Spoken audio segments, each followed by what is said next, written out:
Également remercier très sincèrement tous les services, toutes les équipes qui font l'excellence du conseil départemental et encore saluer leurs implications personnelles au moment des temps forts de la pandémie. En notre nom, merci à vous tous.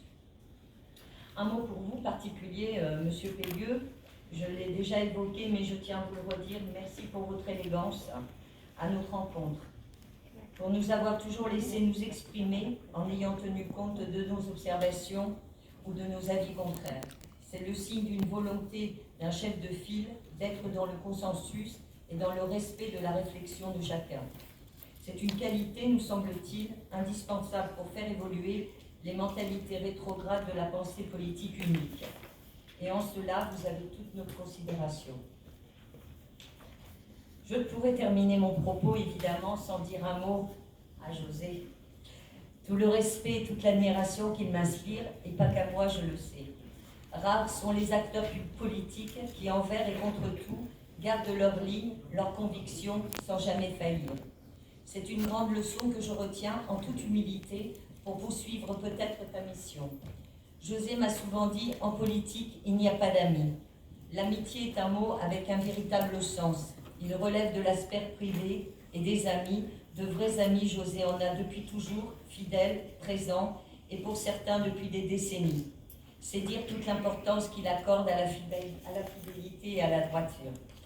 Je t'ai souvent comparé, José, à un haut gradé, par ton intelligence, ta rigueur, ta force intérieure, tes fines stratégies, ta capacité à rassembler tes troupes, tes amis, tes piliers, pour aller plus loin et plus longtemps dans un but, défendre ta collectivité, tes montagnes et ta nation. Peu de personnes imposent le respect comme tu l'as toujours imposé. Rassurant, bienveillant, mais aussi très exigeant pour toi-même et pour les autres, tu ne supportes pas la médiocrité. Après avoir passé des décennies de mandat électif, 45 ans, juste en accord avec toi-même, tu t'es vu imposer une première remplaçante en 2008. Bien sûr, tu m'as choisi, mais pour moi, c'était pas gagné. Ta réputation t'avait devancé et j'ai été un peu comme une bleue.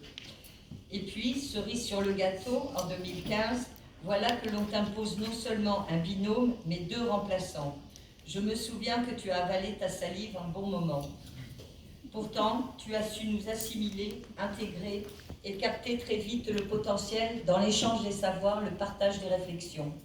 J'en ai pour preuve ta volonté de continuer lors de ce dernier mandat à travailler avec nos suppléants. Je crois que nous avons été plus ou moins les seuls binômes à garder nos remplaçants près de nous et avoir souvent travaillé en quatuor. Tu as su le faire, ça a été une prouesse pour toi, mais c'est aussi pour moi le signe d'une grande capacité à t'adapter à ton temps, à la mutation des nouvelles générations, pour que vive ta feuille de route politique et survive ton combat de toute une vie au service des autres. Merci José d'être toi.